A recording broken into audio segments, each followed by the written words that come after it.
In the small Thurston County city of Tenino, I'd like to introduce Officer Christopher Backus. city leaders recently welcomed a new face. Hi.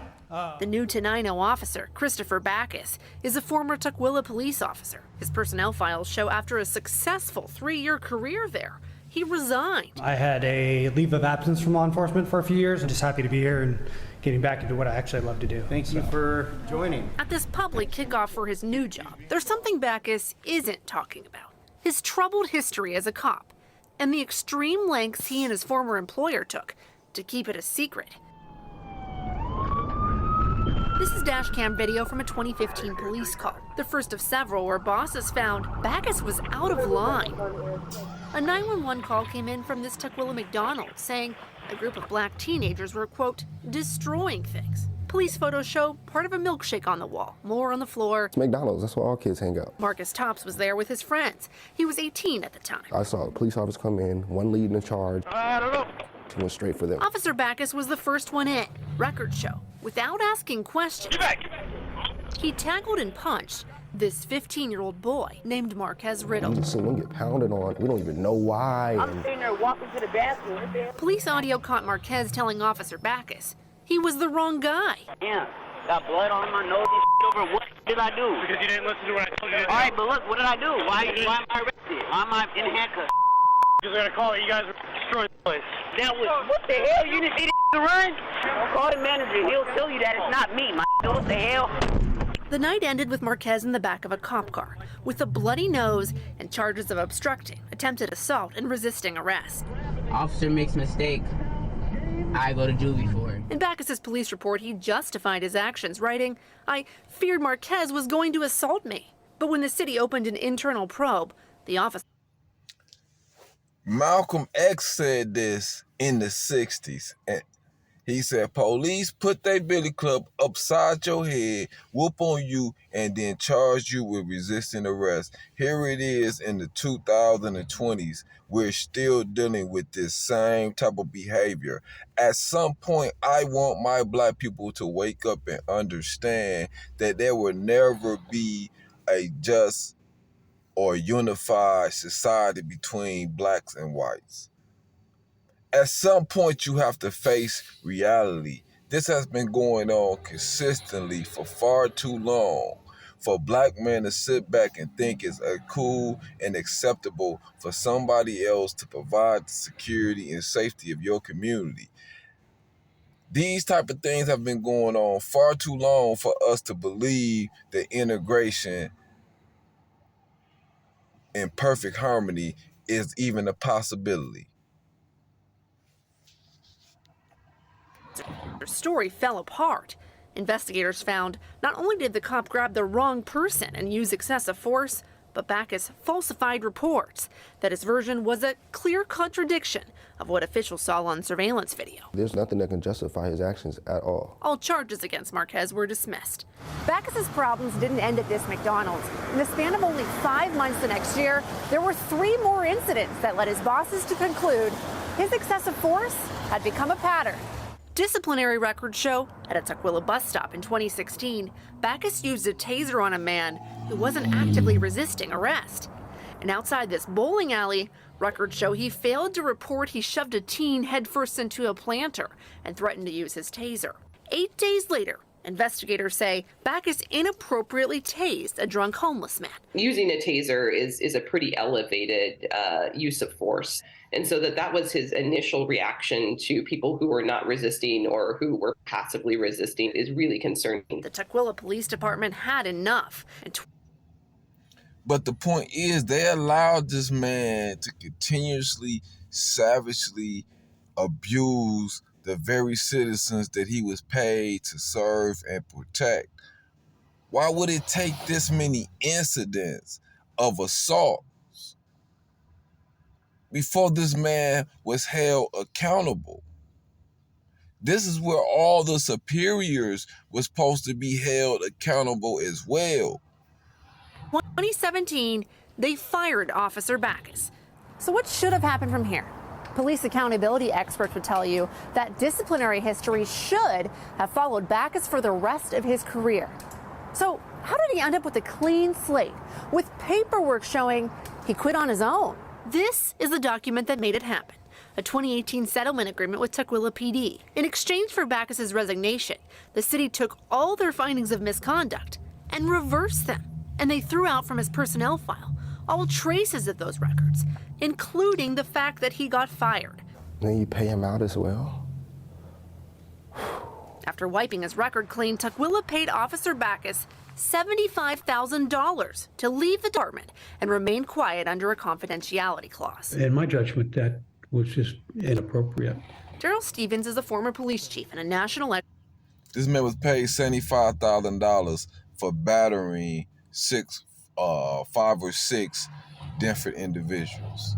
That's basically what it was. He was allowed to batter 5 or 6 different people and paid to go away for being a criminal. This is your police system.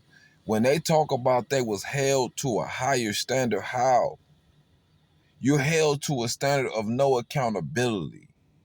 There's no accountability in American policing departments. Expert in police leadership. Everything the police do is subject to being reviewed by someone. On the phone, Backus declined an interview. He told us his legal deal with Tukwila doesn't allow it. Tukwila officials declined to explain their decision to settle. What upsets you about this settlement agreement? They're settling out with the wrong people. You guys messed up, so you guys should be trying to crawl over broken glass for the people you affected. Officer makes mistake, I go to juvie for it. Remember Marquez Riddle from McDonald's? Right back in that moment, I was furious. We found him, living in Nevada, now 23 years old. Yeah, so sad. It's been 8 years. This is the first time he saw the video of himself as a teenager in the back of the cop car. It's really traumatizing. We told him the cop who punched and arrested him that night struck a deal. And just to know how I felt in that moment, I was so mad I probably couldn't even cry in that moment. Yeah. Stuff was heavy. Here's another thing. When we build the Black community, we have to deal with the psychological issues that the Black men and women has faced in this oppressive society. Understand the stress that's created from constantly looking over your shoulders, or understand that the long-term impact of the stress is just when the police get behind you, and you don't have to be doing nothing as a Black man to fear the police harassing you. Let's get that out the picture. And this case is clear that this man was doing nothing. He was not a part of doing anything wrong. He was just Black, and the officer felt he had the right to punch him, put him in cuffs, and to take this man's freedom from him. These things have psychological effects that we tend to ignore when it comes to Black males. When you think about the murder rate, how many young Black males have friends that died, the psychological impact of that, the psychological impact of being incarcerated, right?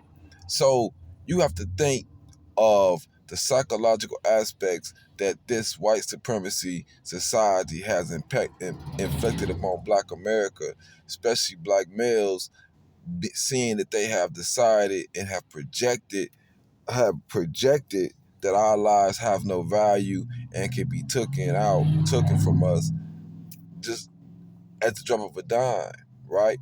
And without consequences. This is what America has showed Black men. So this is why I need Black people to understand that integration is not a possibility. Us having integration and harmony is not a possibility. We need to really understand this, and we need to build ourselves up from a position of strength in order to leverage ourselves against all these forms of racism that comes at us. But that do not come without some form of unification, some form of community building, some form of wanting to secure your community yourselves. And I'm not saying this is going to be an easy process, but neither have what we have continuously gone through in America, has that been easy? So, as the black man I am, I'm really seeking true liberation. So I don't know how many of y'all really want to be liberated. In the wake of the city's silence, police accountability experts say this is most likely what happened.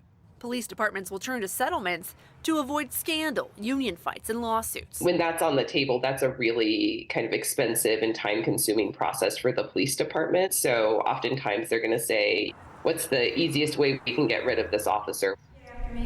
I, Christopher Backus. Back in Tenino. I, Christopher Backus, do solemnly swear. Last month, Backus swore in as a full-time Tenino police officer. Officer Backus, do you have anything you'd like to say? It was a long road to get back into law enforcement, and so, I'm very appreciative of the chief, and it's nice getting back into doing what you love instead of just doing a job to be a job. Congratulations. Thank you. Every person on that board should be held accountable for his actions. And every person who cleared his record should be held accountable for his actions. See, white people have no accountability to what they do to us. You see how clear they wiped his record clean while they're holding your child juvenile record against them. When we are in adult court, you could be 40 years old, they bring up that you had a juvenile incarceration, right? You had a juvenile arrest. They bring up with us, but they take a person who they want to put on the streets, walk around with a gun, empower him, right? And they want to hide his history. Black people understand that these Europeans do not believe in accountability for their actions. They have no issue with whatever they do to you. They do not have a conscience the same way. At some point, you all have to wake up and see it for what it is. Welcome to Tenino. Tenino leaders didn't respond when we asked them if they knew about Backus's past when they hired him. But there's one more thing about Tukwila. This Backus incident was not a one-off. We found 2 other deals where they agreed to wipe and change disciplinary records for officers with a troubled past.